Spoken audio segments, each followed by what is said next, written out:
मैं चैलेंज करके कहता हूं, आप कोई राजनीति नहीं हो तो मैं मुझसे सारी सुरक्षा छीन ली। मैं डरने वाला अब नहीं।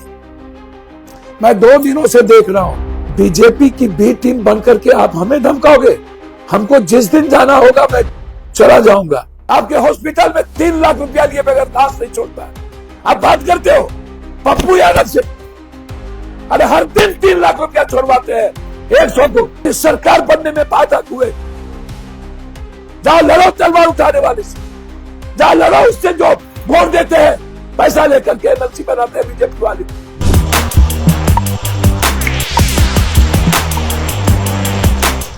नमस्कार, प्रणाम। आप सब लोग यह मत सोचें कि आप हारे हैं, आपको हराया गया, आपके वोट चोरी किए गए। आपको सब लोग जुड़िए, मैं सुना रहा हूं आपको, जरा सुनिए। पहले सब लोग जुड़िए, फिर मैं आपको बताऊंगा। सब लोग जुड़े, मैं आपको पहले सुना दूं, कई सारे चीजों को सुनाओ। पहले जुड़िए सब।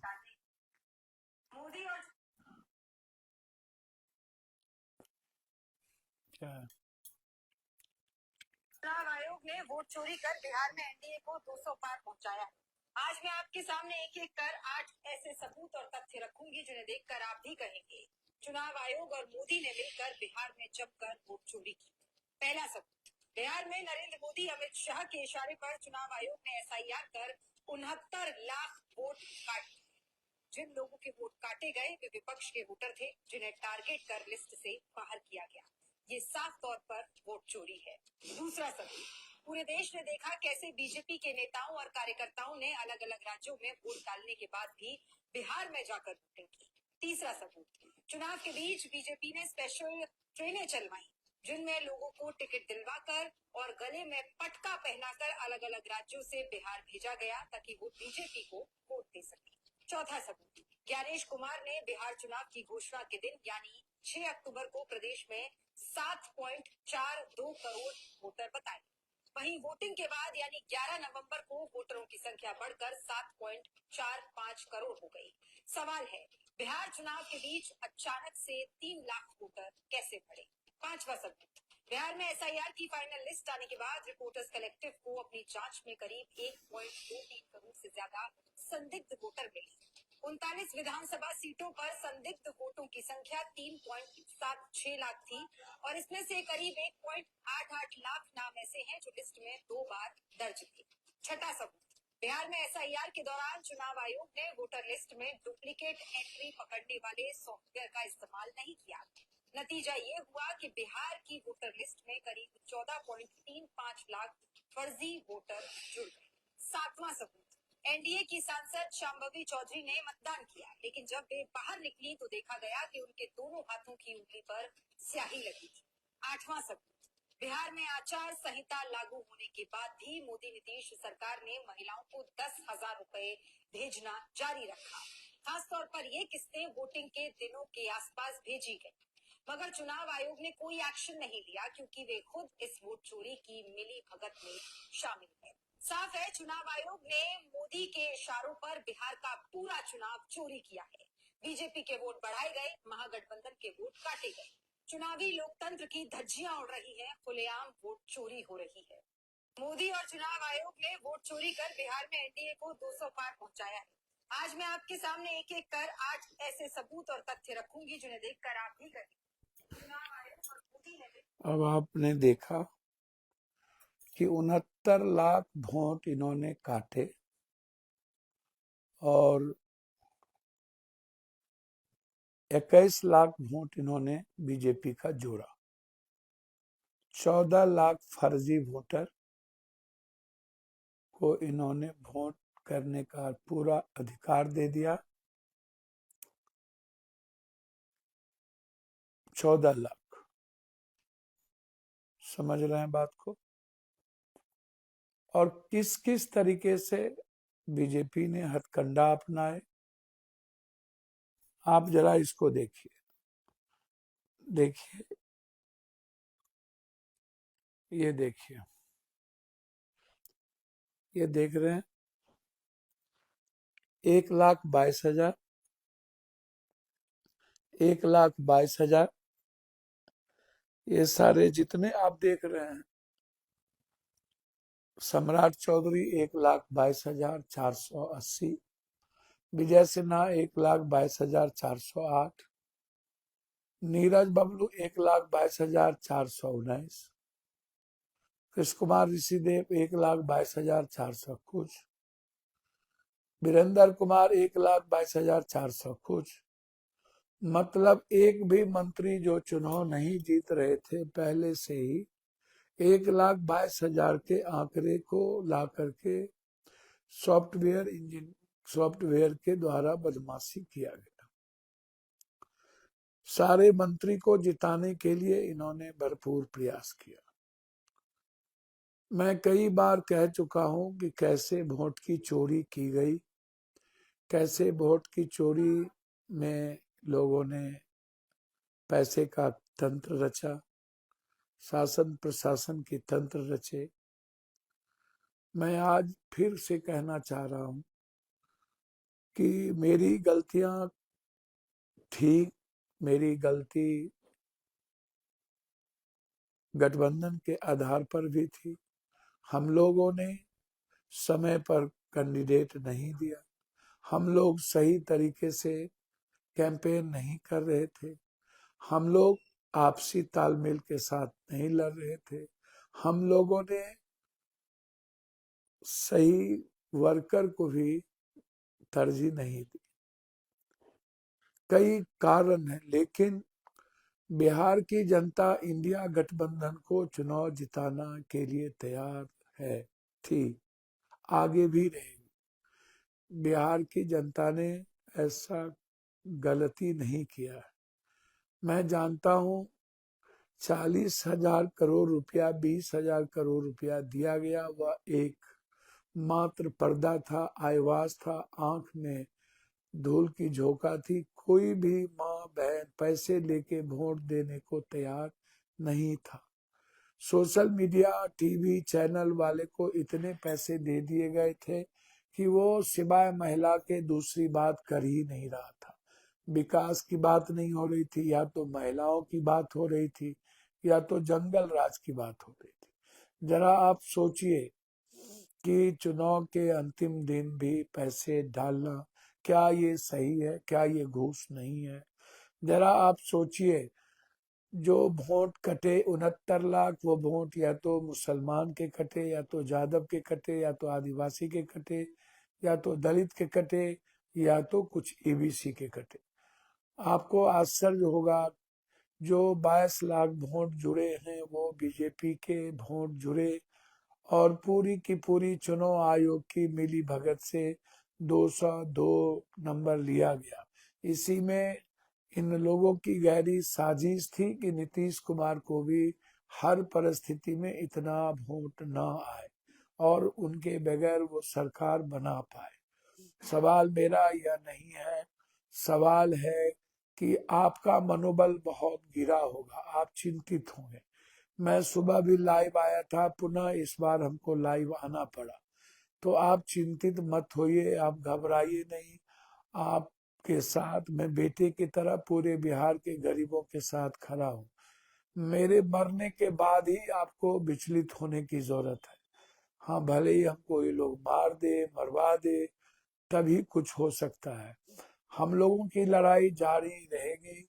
हम लोग सर्वोच्च न्यायालय जाएंगे। हमारे नेता राहुल गांधी जी, खड़गे जी, हमारे प्रभारी, हमारे वेणुगोपाल जी, सभी लोग इस लड़ाई को लेकर के बहुत ही गंभीर हैं, और लगातार मीटिंग पे मीटिंग चल रही है। आप ये मत सोचिएगा कि आप हारे हैं, या ये मत सोचिएगा कि इंडिया गठबंधन कमजोर हुई। आप नरेंद्र जी के, मोदी जी के बयानों पर मत जाइएगा। उन्हें राहुल गांधी को गाली देने के अलावे और राहुल गांधी की बात करने के अलावे दूसरे इनके पास कोई वक्तव्य नहीं है। मैं जानता हूं कि जो जो वोट दिए गए सीमांचल में, मैंने कई बार कहा कि सीमांचल में जब मैं कोई बात कहता हूँ तो जब कुछ लोग हमें कहते हैं, मैं उनसे कहना चाहूंगा, मैंने तब भी कहा कि जो लोग तलवार बांटे थे मुसलमानों के खिलाफ, गरीबों के खिलाफ लगातार, अग्रवाल जी जिनको नोटिस दिया गया बीजेपी की तरफ से, वो अपने बीजेपी में थे और बेटा वीआईपी से चुनाव लड़ रहा था, और कितने जहर उगले थे। मैं उनसे कहना चाहूंगा, जो लोग बड़े बड़े अपने को तिस्मार खां समझते हैं, उस वक्त आप कहाँ होते हैं जब पैसे की बदौलत ये लोग एमएलसी बन जाते हैं।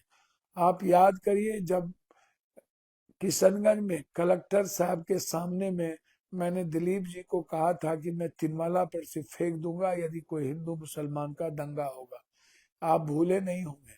मैंने वह शब्द वो दिन, जबकि कोई नरकंगाल नहीं था, उसके नाम पर पूरा का पूरा किशनगंज जलाने का प्रयास किया गया।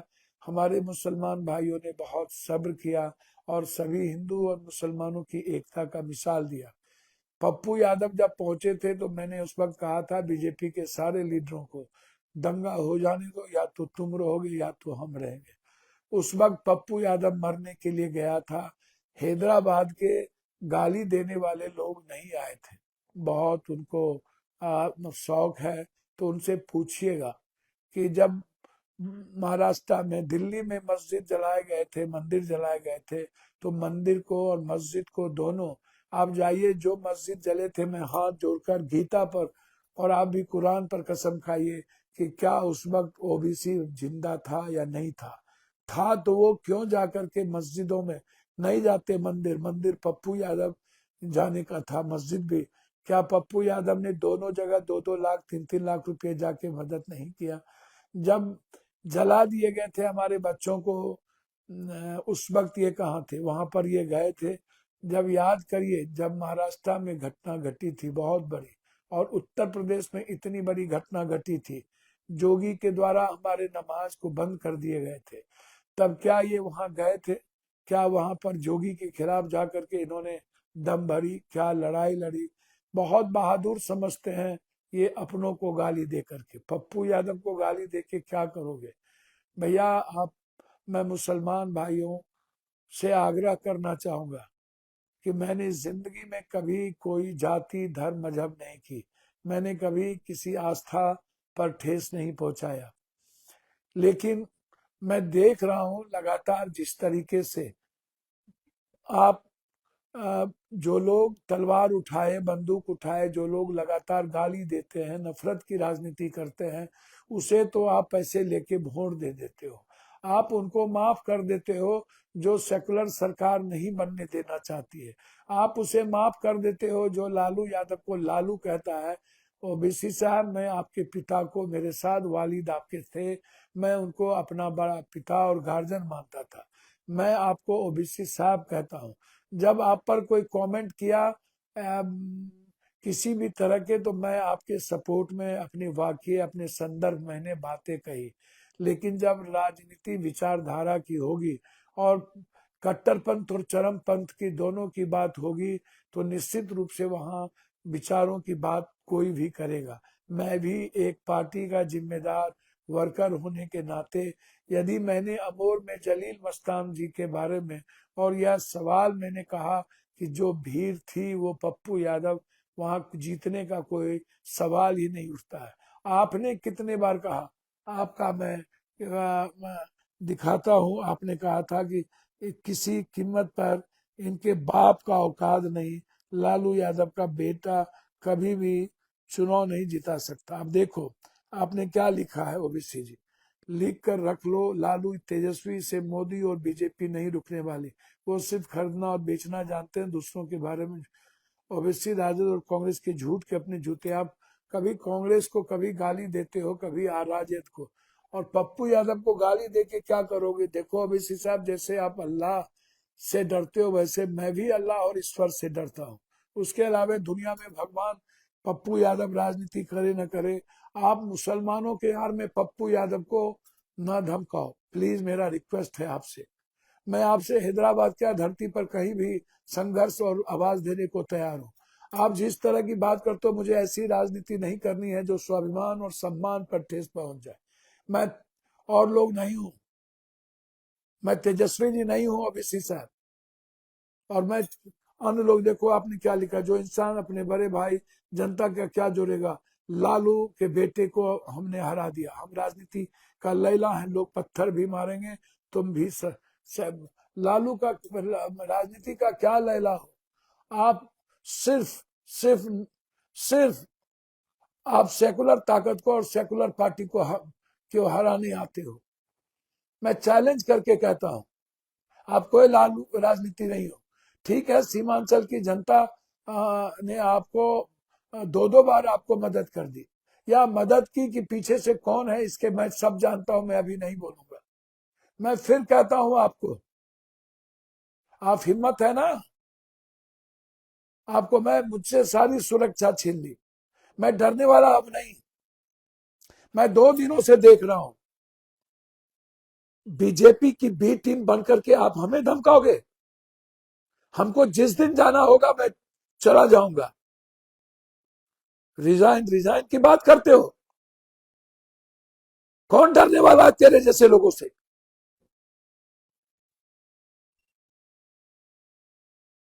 मुझे बात मत बताओ, मैंने कभी आपका सम्मान अपमान नहीं किया है, लेकिन पूरी सीमांचल को बीजेपी की गोद में देने वाले हमें मत समझाओ।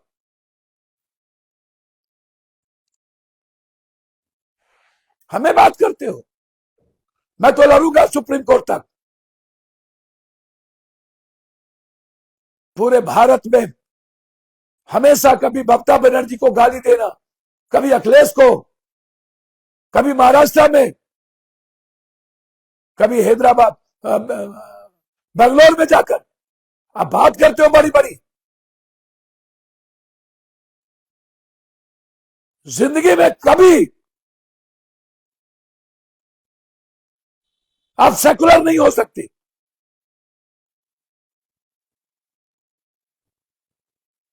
आपके हॉस्पिटल में 3 लाख रुपया लिए बगैर लाश नहीं छोड़ता है, आप बात करते हो पप्पू यादव से। अरे हर दिन 3 लाख रुपया छोड़वाते हैं 100 को। बहुत हो गया, 2 दिनों से टुच्चे आपके छोटे कुछ टुच्चे लोग रिजाइन मांग रहे हैं। हमें मत सिखाओ आप क्या करते हो।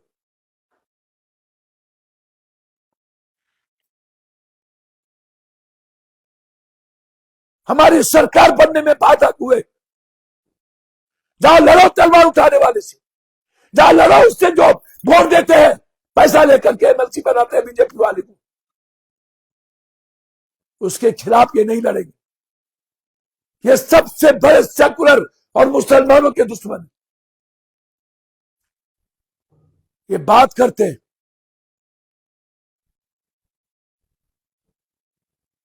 अब बहुत हो गया, और मैं अपने भाइयों से कहना चाहूंगा, मैंने कभी गलती नहीं की है, यह सही नहीं है।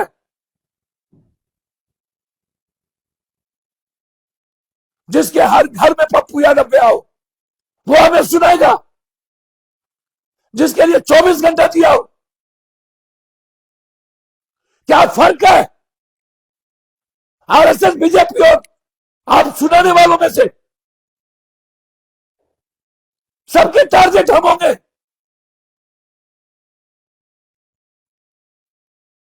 क्षमा करिएगा, मैं और लोग नहीं हूं।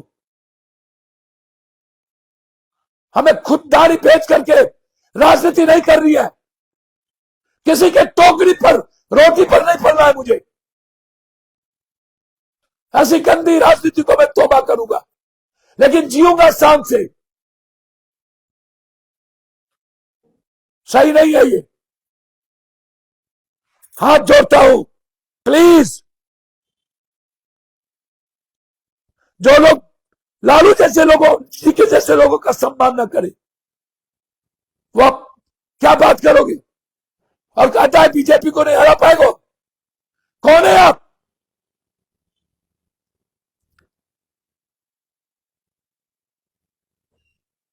सही नहीं है। ये बीजेपी वालों ने सबसे मिलकर के साजिश रची है। सेकुलर और हमारी सरकार चीनी है, हम लड़ेंगे, हम बिहार बंद करेंगे, सुप्रीम कोर्ट तक जाएंगे, हम चैन से नहीं रहेंगे चोरी करने वालों के खिलाफ, हम लड़ेंगे, हम सड़कों पे लड़ेंगे, चाहे मेरी जान रहे या चली जाए। अब नहीं, यदि यहां नहीं लड़े तो लोग मुल्क को खत्म कर देगा। बंगाल, असम और 2029 को ये लोग इसी गद्दारों के साथ मिलकर खत्म करेगा। ये लोग मुल्क के गद्दार है सब, और मैं गद्दारों से लड़ूंगा जो लोग संविधान और लोकतंत्र को छीनते हैं। बस मैं यही कहने आया था। प्लीज, मैं हाथ जोड़ता हूं, मैं कभी किसी इंसान से गलती ना नहीं करता हूं। बहुत बहुत धन्यवाद, नमस्कार। अब गद्दार को चुप रह करके नहीं सहेंगे। धन्यवाद।